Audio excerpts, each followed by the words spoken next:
కార్యక్రమ సభాధ్యక్షులు గౌరవనీయులు సోదరులు నగర corporation chairman mayor Shri Sunil Rao గారు, నేటి కార్యక్రమ ముఖ్య అతిథి, చాలా బిజీ ఉన్నప్పుడు కూడా ఎట్టి బస్సులో కరీంనగర్ రావాలి సార్, స్మార్ట్ సిటీ పనులను ప్రారంభోత్సవం చేయాలి, చాలా సమస్యలతో ఇంకా తలడిల్లుతున్నాం, కొన్ని ముఖ్యమైన అంశాలతో కూడా ప్రజలు ఇబ్బంది పడుతున్న సమస్యలతో మీరు వచ్చి మాకు ఆశీర్వదించాలని చెప్పిన వెంటనే గౌరవ మేయర్ గారు కోరిన వెంటనే వారిని కోరిన తర్వాత నేను మన పొంగులేటి శ్రీనివాసరెడ్డి గారు ఢిల్లీ వెళ్ళినప్పుడు అప్పుడే పూర్ణ ప్రభాకర్ గారు కూడా ఫోన్ చేసినప్పుడే తప్పకుండా మంత్రి గారిని కరీంనగర్ తీసుకురావాలని చెప్పిన తర్వాత వారు వెంటనే అన్ని పనులను పక్కబెట్టి ఈరోజు కరీంనగర్ రావడం జరిగింది.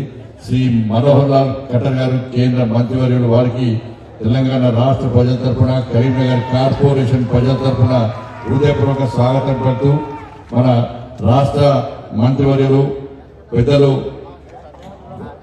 పొంగులేటి శ్రీనివాసరెడ్డి గారు, వారికి కార్యక్రమం సంబంధం లేకుండా ఎట్టి బస్సులో కరీంనగర్ కూడా నా శాఖకు సంబంధించి గృహాలు ఎక్కువ ఇస్తా, ఇంద్రమ ఇళ్ళ ప్రధానమంత్రి ఆవాస్ యోజన కింద ఇండ్లను మనకు ఎక్కువడానికే వచ్చినటువంటి మా పొంగులేటి శ్రీనన్న గారు, అదేవిధంగా మా అన్న మా సోదరుడు పెద్దలు గౌరవనీయులు శ్రీ పూర్ణం ప్రభాకర్ గారు, అదేవిధంగా గౌరవనీయులు స్థానిక శాసనసభ్యులు మా అన్న గౌముల కమలాకర్ గారు, నాకు పూర్ణమన్నకైతే పోయినాడు ఏం లేవు, గ్యాప్స్ ఏం లేవు, నాకు కమలాకర్ కూడా గ్యాప్స్ ఏమి లేవు.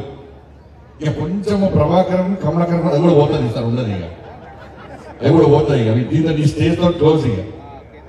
ఇక డౌట్ వస్తుంది ఏదేమన్నా ఓ నవ్వుతలేరు, ఏం డౌట్ లేదు, అందరం కలిసి ఉంటున్నాను, ఏం ఇబ్బంది లేదు. అలా ఇవాళ ఈ వేదిక చూసినాక మా సీనియర్ల పరిశ్రమ మా ఖమ్మంలో పోతే ఊకే కొట్టుకుంటారా, ఏడిపోయినా లొల్లుతుంది. కరీంనగర్లో వీళ్ళందరూ నవ్వుకుంటే ప్రశాంతంగా అందరు కలిసి ఉన్నారు అంటే బస్ అంటే అభివృద్ధికి ఇది ఒక ప్రధాన ఉదాహరణ. కరీంనగర్ స్మార్ట్ సిటీ విషయంలో అందరూ కలిసి అనేది ఒక మంచి సంకేతం పోయింది వాళ్ళు.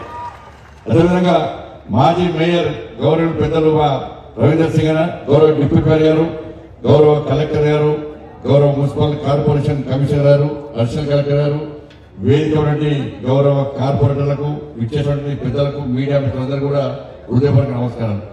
చాలా సంతోషం, చాలా రోజుల తర్వాత ఈరోజు స్మార్ట్ సిటీ పనులను పూర్తి చేసుకుంటున్న సందర్భంలో కేంద్ర మంత్రివర్యులు ఒక సాధారణ కుటుంబం నుంచి చూడండి నాయకులు శ్రీ మనోహర్ లాల్ ఖట్టర్ గారు, వారి తండ్రి కిరాణా షాప్ నడుపుకుంటున్న సందర్భంలో ఆర్ఎస్ఎస్ ప్రచారంగా వచ్చిన తర్వాత రాజకీయాలకు వచ్చి హర్యానాలో 2 పర్యాయాలు ముఖ్యమంత్రిగా ఉండి కేంద్ర పట్టణాభివృద్ధి, విద్యుత్, దాంతోపాటు హౌసింగ్ మంత్రిగా 3 ప్రధానమైన బాధ్యతలు చేపడుతున్న వ్యక్తి వారు.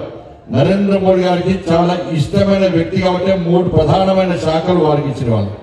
ఇవాళ మన అందరి విషయాలు, మన సమస్యలను నరేంద్ర మోడీ గారికి తీసుకుపోయి ఈ కరీంనగర్ కార్పొరేషన్ లో ఇంకా అందంగా తీర్చిదిద్దాలని చెప్పి ఒక ఆలోచనతోని వారు మనందరినీ ఆశీర్వదించడం రావడం జరిగింది. చాలా సంతోషం. ఇప్పుడు ఉదయమే ఒక పార్కు, దాంతో పాటు కమర్షియల్ కాంప్లెక్స్, దాంతో పాటు 24 గంటల నీటి సరఫరా.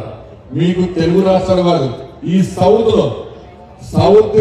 లో ఎక్కడ కూడా, ఈ దక్షిణాది రాష్ట్రాల్లో నాకు తెలిసి ఎక్కడ కూడా 4000 కనెక్షన్స్, 24 hours వాటర్ కనెక్షన్ ఈ సౌత్ లో ఎక్కలేదు. మొట్టమొదటిసారి స్మార్ట్ సిటీలో భాగంగా ఇలా కేంద్ర ప్రభుత్వం కరీంనగర్ స్మార్ట్ సిటీ పేరు మీద 4000 కనెక్షన్ ఇస్తున్నట్టు నిజంగా దీనికి సహకరి కష్టపడి పనిచేసినటువంటి గౌరవ మేయర్ గారికి, గౌరవ పాలక వర్గం అందరికీ, గౌరవ కలెక్టర్ గారికి, కమిషనర్ గారికి హృదయపూర్వక ధన్యవాదాలు తెలుస్తున్నాం. కమలాకర్ వారికి కూడా ప్రత్యేక కృతజ్ఞతలు తెలుస్తున్నాం. ఇది ఎక్కలేదు కాబట్టి ఇప్పుడే మంత్రి గారికి చెప్తున్నారు, కేంద్ర మంత్రి గారు చెప్తున్నారు, సార్ ఓన్లీ ఇవి 4 డివిజన్స్ మాత్రమే వస్తున్నాయి.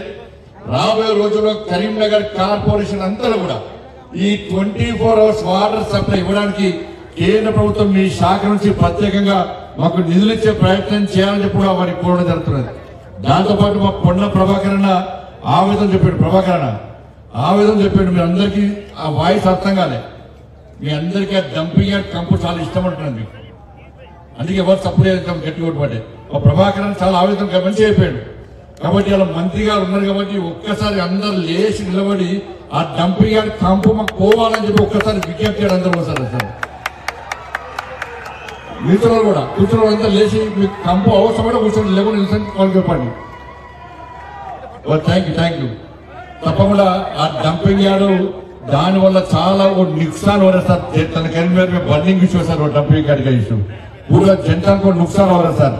आप कृपया करके वो डंपिंग यार्ड से विमुक्ति करिए सर कभी करीमनगर जनता को प्लीज सर। ये इंपॉर्टेंट इशू है सर। ये కాబట్టి డంపింగ్ యార్డ్ విషయంలో తప్పకుండా వారు స్పందిస్తారని చెప్పి వారు ప్రధాన సమస్యలు ఆ డంపింగ్ యార్డ్ సమస్యను వారు పరిష్కరిస్తారని చెప్పి ఒక నమ్మకం విశ్వాసం ఉంది।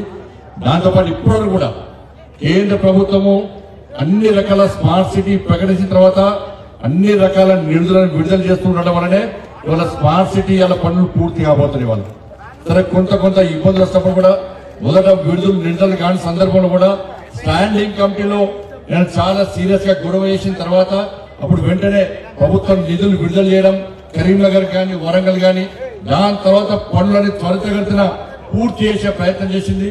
స్మార్ట్ సిటీ మిషన్ యొక్క టర్మ్ అయిపోయినప్పుడు కూడా మనోహర్ లాల్ ఖట్టర్ గారు మంత్రి అయిన తర్వాత స్మార్ట్ సిటీ మిషన్ ఆపే ప్రసక్తి లేదు। ఇప్పుడు పనులు పెండింగ్ ఉన్నాయి కాబట్టి ఈ పనులు పూర్తి ఎవరు కూడా స్మార్ట్ సిటీ మిషన్ గా ఆ టైం పొడిగిస్తా అని చెప్పి వారు ప్రత్యేకంగా పొడిగించారు కాబట్టి ఈ రోజు ఈ ప్రారంభోత్సవ కార్యక్రమాన్ని 24 అవర్స్ వాటర్ సప్లై కార్యక్రమాన్ని మనం ప్రారంభించుకుంటాం వారి కృషి వల్ల। కాబట్టి కరీంనగర్ కార్పొరేషన్ కు అన్ని రకాల అభివృద్ధి కార్యక్రమాలు చేయడానికి సిద్ధంగా ఉన్నాం। ఎందుకంటే వేములవాడ దేవస్థానాన్ని స్మార్ట్ మన ప్రసాదం స్కీమ్ కింద పెట్టాలని చెప్పి కేంద్ర ప్రభుత్వాన్ని విజ్ఞప్తి చేయడం జరిగింది। అదేవిధంగా కొండగట్టు ఆంజనేయ స్వామి దేవాలయాన్ని కరీంనగర్ ఎల్ఎండిని కూడా టూరిజం రామాయణ సర్క్యూట్ కింద టూరిజం కింద పెట్టాలని చెప్పి కూడా కేంద్ర ప్రభుత్వానికి విజ్ఞప్తి చేసిన తర్వాత సంబంధిత శాఖ మంత్రి సానుకూలంగా స్పందించడం జరిగింది। దాంతో పాటు పొన్న ప్రభాకర్ ఏం చేసిందంటే నవోదయ స్కీములు ఎట్టి పట్ల వంగరికి ఇస్తేనే ఇంకోసారి మీతో మాట్లాడతా లేకుండా మాట్లాడని వార్నింగ్ ఇచ్చిన తర్వాత నేను కూడా కేంద్ర మంత్రిని కలిసాక సిరిసిల్ల దాంతో పాటు హుస్నాబాద్ రెండు ప్రాంతాలకు కూడా నవోదయ స్కూల్ ను శాంక్షన్ చేసే ప్రయత్నం ప్రభుత్వం చేస్తున్నది। దాదాపు శాంక్షన్ చేశాడు। దాంతో పాటు కరీంనగర్ ప్రజలందరూ ఎదురు చూడండి ఈఎస్ఐ హాస్పిటల్ కూడా కేంద్ర ప్రభుత్వం శాంక్షన్ చేయబోతుంది కరీంనగర్ కి సంబంధించి। కాబట్టి ఇట్లా అనేక నిధులు కేంద్రం నుంచి తీసుకెళ్ళడానికి సిద్ధంగా ఉన్నాం కాబట్టి అందరం కలిసికట్టుగా ఈ అభివృద్ధి కోసం ముందుకుతాం। తెలంగాణ రాష్ట్రానికి నరేంద్ర మోడీ ప్రభుత్వం తక్కువేం చేయలేదు। 10 సంవత్సరాల్లో 12 లక్షల కోట్ల రూపాయలను ఈ తెలంగాణ రాష్ట్రానికి ఇచ్చిన ఘనత కేంద్ర ప్రభుత్వానికి। కేవలం 1,50,000 కోట్ల రూపాయలను జాతీయ రహదారులకు ఇష్టం। ఇవాళ కేవలం పెద్దపల్లి తప్ప 32 జిల్లాలకు జాతీయ రహదారుల విస్తరణ జరిగింది। పెద్దపల్లి కూడా అతి త్వరలో దాన్ని కూడా జాతీయ రహదారి విస్తరణ చేయడానికి కేంద్ర ప్రభుత్వం సిద్ధంగా ఉంది। 32,000 కోట్ల రూపాయలను రైల్వే నిధులకు ఇవ్వడం జరిగింది। ఇట్లా ప్రభుత్వానికి సహకరించడానికి సిద్ధంగా ఉన్నాం। మరి కేంద్ర రాష్ట్ర ప్రభుత్వాలు కలిసి ముందుకు సాగుతానే కలిసి సమన్వయంతో ముందుకు సాగుతానే రాష్ట్ర అభివృద్ధి సాధ్యమన్న విషయాన్ని మనం గుర్తుంచుకోవాల్సిన అవసరం। కాబట్టి అందరం కలిసిమెలిసి ఎట్టిపోతూ ఈ కరీంనగర్ అభివృద్ధికి రాబోయే రోజుల్లో కూడా మేమందరం ముందుకు వస్తామని చెప్పి ఈ సందర్భంగా విజ్ఞప్తి చేస్తూ సమయం లేదు వారు మళ్ళీ ఢిల్లీ హైదరాబాద్ లో మీటింగ్ ఉంది ఢిల్లీ వాళ్ళవలసి వారు మాట్లాడాల్సిన అవసరం ఉంది కాబట్టి మన సమస్యలు వారికి చెప్పినాం కాబట్టి వారు మన సమస్యలను స్పందిస్తారని చెప్పి ఒక ఆశతోని ఈ రోజు మనం ఉన్నాం కాబట్టి దానికోసమే ఇంత పెద్ద సమావేశాన్ని ఏర్పాటు చేసి వారిని ఆహ్వానించడం జరిగింది। కాబట్టి మీరు కూడా రాజకీయాలకు అతీతంగా సహకరించండి। ఈ భేదాభిప్రాయాలు పక్కబెట్టి అందరం కలిసిమెలిసి అన్ని జెండాలు పక్కబెట్టి అభివృద్ధి ఎజెండాగా మనం ముందు ప్రయత్నం చేస్తే తప్పకుండా కరీంనగర్ ఇంకా అభివృద్ధి చేసుకునే అవకాశం ఉంది। కాబట్టి మీరు గెలిపించిన పార్లమెంట్ సభ్యుడిగా మీ ఆశీర్వాదంతో గెలిచిన పార్లమెంట్ సభ్యుడిగా మీరు గెలిపించిన తర్వాత నన్ను కేంద్ర ప్రభుత్వం నరేంద్ర మోడీ గారు మంత్రిని చేసిన తర్వాత ఎట్టి బస్సులో కరీంనగర్ అభివృద్ధిని ఆపే ప్రసక్తి లేదు। ఏ ఆశతోని ఏ ఆలోచనతోని మీరు ఒక